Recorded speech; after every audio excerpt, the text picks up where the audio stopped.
అరే అందరూ Naruto Naruto అని పిచ్చోళ్ళ బొమ్మలు చూస్తారేంటి? అంత అలా ఏముందిరా అందులో? ఏముందా? సరే, నీకు మన మహాభారతం అంటే ఇష్టమేనా? ఇష్టమే. ఇది కూడా చిన్న మహాభారతం లాంటిదేరా. ఇందులో ఏముందో అడిగావు కదా, చెప్తా.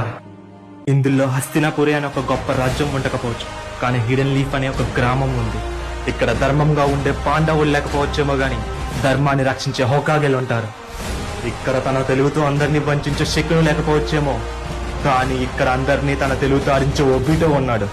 ఇక్కడ మహామహితాత్మ భీష్మ పితామహ లేకపోవచ్చు, కానీ ఇక్కడ లెజెండరీ సానిన్ అని పిలువబడే మాస్టర్ జరాయా ఉన్నాడు. ఇక్కడ శాంతి స్వరూపుడు శ్రీకృష్ణుడు లేకపోవచ్చు, కానీ శాంతంగా ఆలోచించే కకాషి హఠాకే ఉన్నాడు. ఇక్కడ కురుక్షేత్రం జరగదు, the 4th great ninja war జరుగుతుంది. చివరిగా ఇక్కడ ధర్మాన్ని కాపాడడానికి శ్రీకృష్ణుడితో పాటు అర్జునుడు లేకపోవచ్చు, కానీ ధర్మ మార్గంలో నడిచే నామికాజెమినాతో కొడుకు ఉజుమాకి మరుకో ఉన్నాడు.